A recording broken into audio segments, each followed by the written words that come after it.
69,000 शिक्षक भर्ती प्रक्रिया में हाई कोर्ट का आदेश आने के बाद तमाम पहलू ऐसे हैं जिस पर सरकार काम कर रही है और किस तरह से ये चयन होगा इसको लेकर अभ्यर्थियों में भी कहीं ना कहीं कशमकश का आलम है। वो इस बात को लेकर जो है वो अभी पूरी तरह से निश्चिंत नहीं है कि सरकार कैसे इस कदम को आगे बढ़ाएगी। जाहिर है कि जब कुछ लोगों को नियुक्ति मिलेगी तो कुछ लोगों को नियुक्ति से हटाना भी पड़ेगा। ऐसे में बहुत सारे अभ्यर्थी हैं यहाँ पर, आप देख सकते हैं 69,000 शिक्षक भर्ती के कि जो हमारे साथ मौजूद हैं और इनसे हम जानेंगे कि सरकार किस तरह से इस पूरे मामले में आगे बढ़ती है और कैसे जो है वो आगे के कदम होंगे। ये आपको क्या लगता है और आदेश क्या था? पहले यहाँ से शुरुआत करते हैं। आप लोग पिछले 6 सालों से मेहनत कर रहे हैं, आदेश क्या हुआ है और ये सरकार इम्प्लीमेंट कैसे करेगी? आप लोग मुतमईन क्यों नहीं नज़र आ रहे हैं? देखिए, आदेश माननीय हाईकोर्ट का यही था कि पूरी भर्ती में रिजर्वेशन की प्रक्रिया सही से फॉलो नहीं हुई है। रिजर्वेशन रूल 1994 को सही से इसमें इम्प्लीमेंट किया जाए। जो शिक्षक अध्यापक नियमावली है 1981 रूल 36, इसको सही तरीके से लागू करके फिर से एक नई चयन लिस्ट बनाइए। जो लोग इसमें अंदर हों उनको आप अंदर करिए, जो लोग इसमें गलत तरीके से नियुक्ति हो गए हैं उनको आप बाहर करें। और सरकार कल बहुत बड़ी मीटिंग थी माननीय मुख्यमंत्री जी के, उसमें मीटिंग थी तो माननीय मुख्यमंत्री जी ने भी स्पष्ट कहा है कि आरक्षित वर्ग के अभ्यर्थियों को हर तरीके से लाभ दिया जाएगा जो लोग अभी तक वंचित थे, और जो लोगों की नियुक्तियाँ गड़बड़ हो रही हैं उस पर भी सरकार अपना नए तरीके से नियम कानून बना के करेगी। तो इसमें किसी को परेशान और हताश निराश होने की जरूरत नहीं है। अब हम लोगों ने 5 साल संघर्ष किया है, 5 साल संघर्ष के बाद हाईकोर्ट ने आदेश दिया है, मुख्यमंत्री जी मान रहे हैं। अब जो लोग परेशान हैं कि हमारी नियुक्तियां चली जाएंगी, ये हो जाएगा, हमारा लोन कैसे भरा जाएगा, हमने प्रॉपर्टी ले ली है, तो भैया वो प्रॉपर्टी तो एक तरीके से देखा जाए तो हमारे हिस्से का पूरा आप लोगों ने हमारे हिस्से की नौकरी ली, हमारे हिस्से का वेतन लिया, हमारा जो मान सम्मान लिया, और आज आप लोग परेशान हैं। तो इससे किसी को परेशान नहीं होना चाहिए। मुख्यमंत्री बहुत बड़ी पावर होती है। माननीय मुख्यमंत्री जी सभी लोगों के लिए काम करेंगे, किसी का हित नहीं होगा, किसी को परेशान होने की जरूरत नहीं है। लोग चिल्ला रहे हैं कि हम सुप्रीम कोर्ट जाएंगे, ज़बरदस्ती अपने आप को ही ना डिफाइन करें कि हम ही नहीं। अभी किसी को पता नहीं कि कौन निकलेगा कौन नहीं निकलेगा, ये कोई नहीं बता सकता। अभी ये कोई फिक्स नहीं है कि 6,800 निकल रहे हैं कि 7,000 निकल रहे हैं। हो सकता है हम ही लोग ना उस भर्ती में शामिल हो, तो अभी ऐसा कोई फिक्स नहीं है। जब पूरी लिस्ट रिवाइज होगी नियम कानून के हिसाब से तब जाके पता चलेगा। और किसी का अभी लोकस ग्रांट नहीं होता कि जाके सुप्रीम कोर्ट में कहें कि साहब हमको निकाला जा रहा है, हमको रखा जा रहा है। जब 3 महीने के भीतर सरकार नई लिस्ट बनाएगी तब जाके किसी को पता चलेगा। और मैं सरकार से आपके चैनल के माध्यम से निवेदन करना चाहूँगा कि ये 5 साल बहुत लंबा समय है, हम लोगों का बीता और सड़कों पर बीता, संघर्ष करते हुए बीता। अब जल्द से जल्द शेड्यूल जारी कर दिया जाए, शेड्यूल जारी करके हम सभी लोगों को बेसिक्स में भेजा जाए। अभी नए सेशन के लिए उनको निकालने रखने की बात है, तब तक के लिए उनके लिए नई पॉलिसी बना दी जाए। चलिए, और भी लोग हैं यहाँ पर मौजूद हैं। आपको लग रहा है कि यहाँ पर जो चीज़ें चल रही हैं, बहुत सारे छात्र इसमें से हताश भी हैं, जिनकी भर्तियाँ हो गई हैं, वो सरकार और आप लोग के बीच में मैनेजमेंट कैसे होगा इस पूरे मामले को लेकर, क्योंकि ये राह आसान दिख नहीं रही कहीं से। देखिए, जहाँ तक कल जो मीटिंग हुई है माननीय मुख्यमंत्री जी के यहाँ, होना तो ये चाहिए था कि मुख्यमंत्री जी की मीटिंग के बाद हम लोगों को खुशी खुशी, आज त्यौहार है, भाई बहन के प्रेम का प्रतीक रक्षाबंधन पूरा देश मना रहा है, हम लोगों को भी अपने घर होना चाहिए था। और ये दुर्भाग्य कहिए या सरकारी तंत्र का खिलवाड़ समझिए कि हम लोग पिछले 4 साल से इस त्यौहार के दिन पता नहीं क्यों ऐसा संयोग बन जाता है कि हम लोग अपने घर पर नहीं रह पाते हैं। पिछले 4 रक्षाबंधन हम लोगों के लखनऊ की सड़कों पर बीत गए। तो कल जो मीटिंग हुई है माननीय मुख्यमंत्री जी के यहाँ, उसके बाद बेहतर ये होता कि एक कोऑर्डिनेशन होता, जो बेसिक शिक्षा मंत्री हैं उनकी तरफ से जो प्रेस रिलीज जारी हुई उसमें एक स्पष्टता होनी चाहिए थी। जो उन्होंने बाद में मीडिया को बाइट भी दी उसमें एक स्पष्टता झलकनी चाहिए थी कि हाँ, हमारी ये आगे की कार्य योजना है, फला तारीख को हम शेड्यूल जारी करेंगे।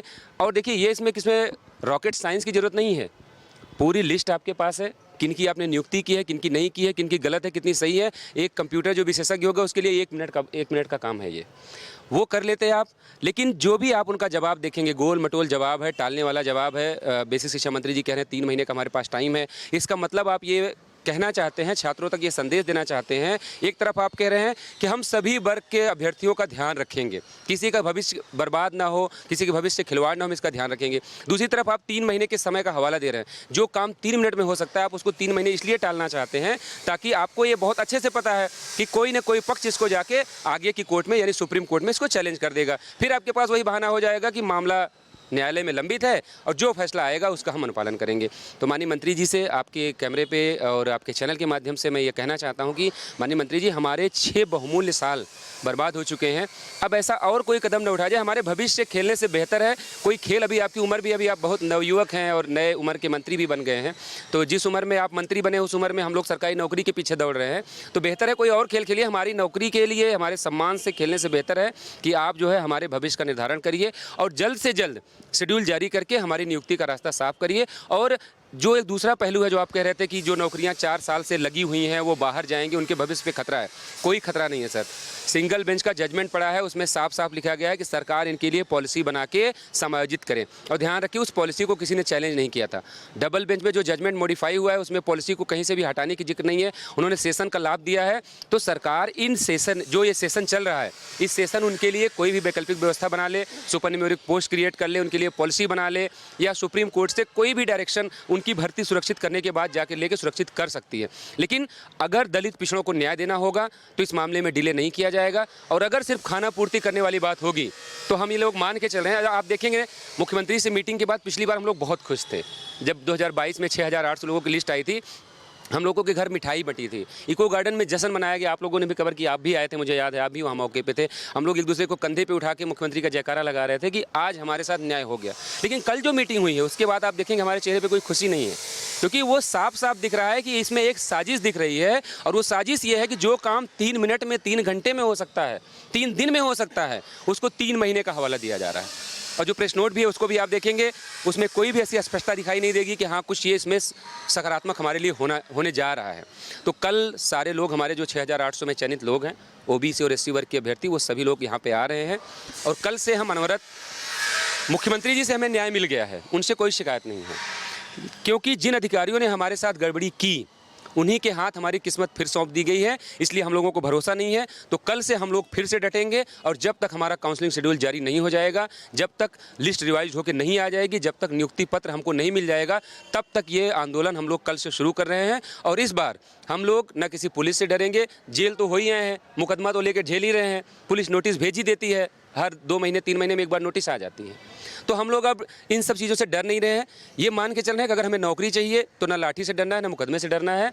और जब मुख्यमंत्री जी ने न्याय दे दिया है, सरकार ने न्याय दिया, डिप्टी सीएम ने बोल दिया है, तमाम पूरा देश आज हमारे साथ खड़ा होकर कह रहा है कि नहीं, ये सामाजिक न्याय की जीत है। सूबे में, सरकार में शामिल हमारे पिछड़े वर्ग के नेता केशव प्रसाद मौर्य जी कह रहे हैं कि ये सामाजिक न्याय की जीत है, दलित और पिछड़े छात्रों की जो लंबे संघर्ष की जीत है। तो अगर सब लोग साथ खड़े हैं, मुख्यमंत्री साथ खड़े हैं, तो अधिकारियों को हमारे न्याय में अब और देरी नहीं करनी चाहिए। तत्काल न्याय सुनिश्चित करते हुए, हमारी सूची को संशोधित करते हुए, जो अभ्यर्थी बाहर होंगे प्रक्रिया से उनके लिए भी वैकल्पिक व्यवस्था करनी चाहिए। और जो अभ्यर्थी 6 साल पहले बेसिक शिक्षा विद्यालय के जो है स्कूलों में होने चाहिए थे, उनको तत्काल नियुक्ति पत्र देकर उनके जो है विद्यालयों में भेजना चाहिए। चलिए और भी लोगों से बात करते हैं। आपको लगता है कि न्याय मिलेगा? क्योंकि हाईकोर्ट का ऑर्डर तो आप लोगों के फेवर में है, लेकिन बहुत से लोग वंचित भी हो जाएंगे कहीं ना कहीं इस नौकरी से। बिल्कुल सर, ये बात तो सही है कि इस आदेश को लागू करने पर जब लिस्ट बनाई जाएगी तो जो अनियमितता 2020 में लिस्ट बनाते समय हुई है, आरक्षण को लेकर जो अनियमितता हुई है, उसमें सामान्य वर्ग के ऐसे अभ्यर्थी हैं जो तब से नौकरी कर रहे हैं, उनके साथ एक समस्या तो आई ही है, लेकिन ये समस्या दूर भी हो सकती है।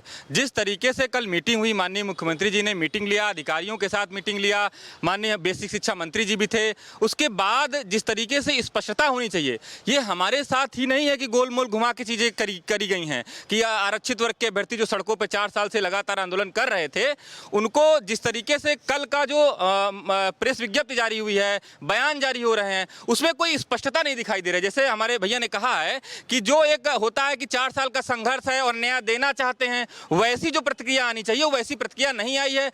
होना ये चाहिए था कि प्रेस विज्ञप्ति के बाद विभाग को अपनी तरफ से खुद एक जियो जारी करके ये कहना चाहिए था कि कल हम शेड्यूल शेड्यूल जारी कर रहे हैं, इस तरीके से हम काम करेंगे और आपके 4 साल के संघर्ष को समाप्त करेंगे।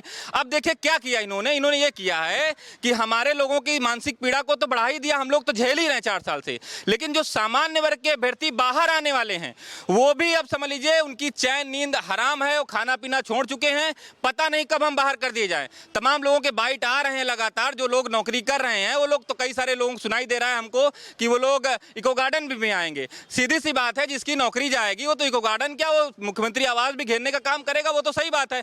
हम लोगों ने भी जहां जहां मौका पड़ा हम लोग गए, अपनी बात को लेके 4 साल तक लड़ाई लड़ी और इस लड़ाई का नतीजा ये रहा कि हाईकोर्ट से जब हमको आदेश मिला, हाईकोर्ट से हमको जो आर्डर मिला उसको लागू करना चाहिए था।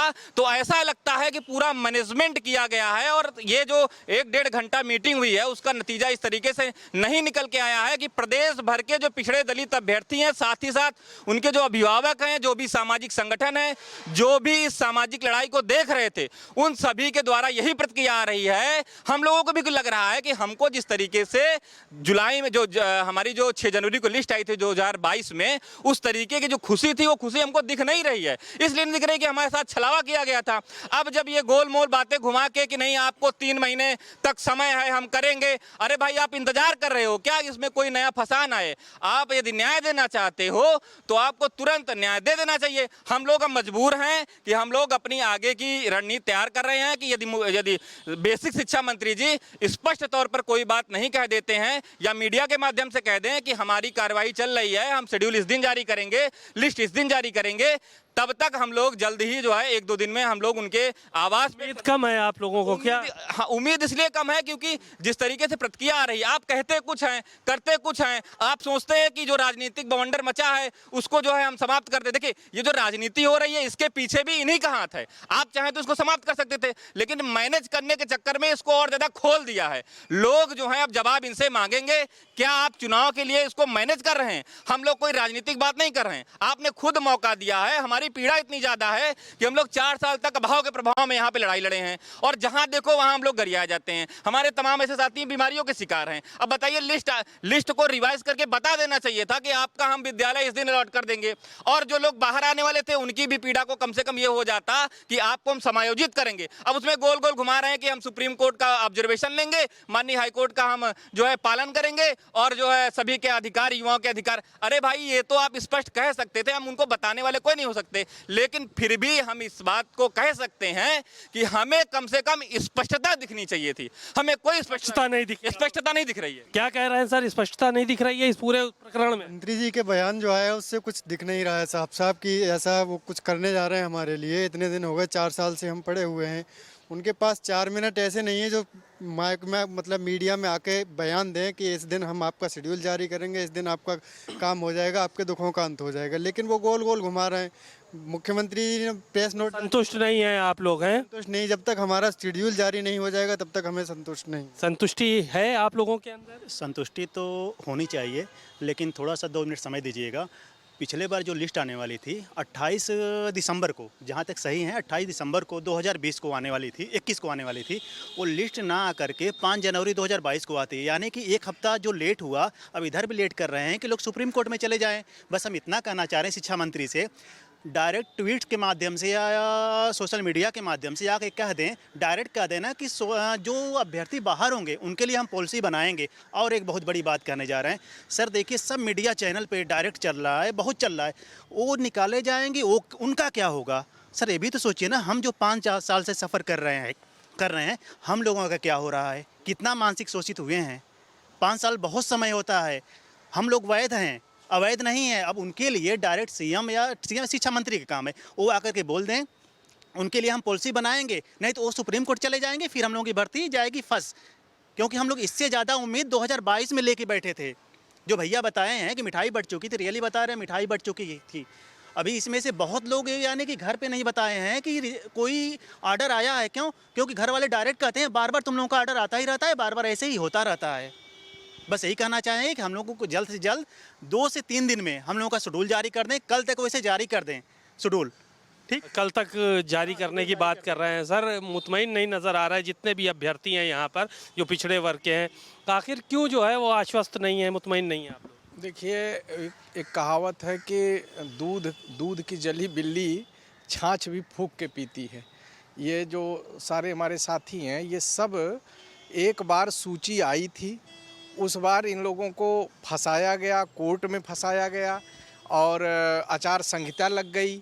उसका हवाला दिया गया किस कारण से नियुक्ति नहीं मिल पा रही है। फिर ये लंबा समय चलता रहा, 2-3 साल उसमें बीत गए। अब कोर्ट ने 3 महीने का समय दिया है। शिक्षा मंत्री जी कह रहे हैं हमको 3 महीने का समय मिला है। 3 महीने का समय का मतलब ये नहीं होता है कि आप 90 दिन का मतलब ये नहीं होता कि आप 80 दिन बाद काम शुरू करेंगे। आपको आज से 3 महीने के अंदर आपको प्रक्रिया पूरी कर डालनी है। अभी 13 तारीख को ऑर्डर जो है पब्लिश हुआ। 13 तारीख से इतने दिन बीते हैं कि एक मीटिंग हुई है, उस मीटिंग में कोई साफ निष्कर्ष नहीं निकला। तो लोग कैसे मुतमईन हो जाएं कि जो है इनका भविष्य सुरक्षित है। तो समस्या ये है, हम लोग ये चाहते हैं कि एक बार जो है विभाग ये तय कर ले कि हम ये कल ये करने वाले हैं, परसों ये करने वाले हैं, फला तारीख को इनका हम शेड्यूल दे रहे हैं, इस तारीख को इनकी ज्वाइनिंग होगी। वो एक शेड्यूल जारी कर दें और कितने सेलेक्ट हो रहे हैं, क्या हो रहा है, ये विवरण तो दे दें हमें। जब तक वो बताएंगे नहीं, हम कैसे मुतमईन हो जाएं कि हमारा सिलेक्शन। ठीक बात है आपकी। क्या कहेंगे, इतनी सबकी बातें सुनी, सरकार की तरफ से आश्वस्त नहीं है, कल से आंदोलन करने जा रहे हैं आप लोग, तो कैसे ये मामला गठेगा, कुछ इसके बारे में सोचा है? आप शिक्षा मंत्री जी का बयान लेने पहुंचे थे तो उनके लिए हमारे पास 4 मिनट का समय नहीं है। वो हम लोग 4 साल इको गार्डन में रहे, लेकिन उनको ढंग से हमारे बारे में बोलने के लिए, जबकि वो हमारे समाज से ही आते हैं। उनके पिताजी थे दादाजी थे कल्याण सिंह जी, वो बोलते थे कि अगर तुम्हारा अक्षर कोई छीन रहा है तो थप्पड़ मान के छीन लो। लेकिन उनके लिए हमारे पास 4 मिनट का समय नहीं है कि वो अच्छे से बयान दे सके कि हम आपके साथ न्याय करेंगे। तो नाराज़गी शिक्षा मंत्री से है आपको, और ये प्रक्रिया में जो लोग निकाले जाएंगे, ये नाराज़गी इसलिए है कि ये हीला हवाली हो रही है। ये हीला हवाली हो रही है, चीज़ों को लिंगर ऑन किया जा रहा है, बढ़ाया जा रहा है। हमारे पास कोई मतलब संतोष साक्ष्य नहीं है कि हम खुश होकर घर जाएं। अभी हम यहाँ पे खड़े होकर के त्यौहार नहीं मना पा रहे हैं। हम चंदौली ज़िले से आके यहाँ पे परेशान हैं कि हमारा काम हो जाए। बहरहाल निष्कर्ष क्या निकलेगा, क्या चीज़ें होंगी, और यहाँ पर बहुत सारे अभ्यर्थी मौजूद हैं। उन लोगों को यही उम्मीद है कि जो हाई कोर्ट का आदेश है उसका पालन किया जाएगा। बहरहाल कोई भी संतुष्ट नहीं है कि सरकार जो है वो किस तरह से आगे बढ़ेगी। इन लोगों का यही कहना है कि जो लोग नौकरी से निकाले जाएंगे उनको भी एक पॉलिसी बनाकर भर्ती किया जाए, और साथ ही साथ हम लोगों को भी नौकरी दी जाए। जो आरक्षण का लाभ हम लोग लेना चाहते हैं वो आरक्षण का लाभ भी हम लोगों को उसी तरह से मिले जैसे सामान्य वर्ग के लोगों को नौकरी मिली है। बहरहाल अब देखने वाली बात यह है कि कल के बाद से ये प्रक्रिया कितनी आगे बढ़ती है, क्योंकि कल से आंदोलन भी शुरू होने जा रहा है, और सरकार इन लोगों के साथ क्या करती है। कैमरामैन मेहदी हसन के साथ सीमा नकवी, भारत समाचार, लखनऊ।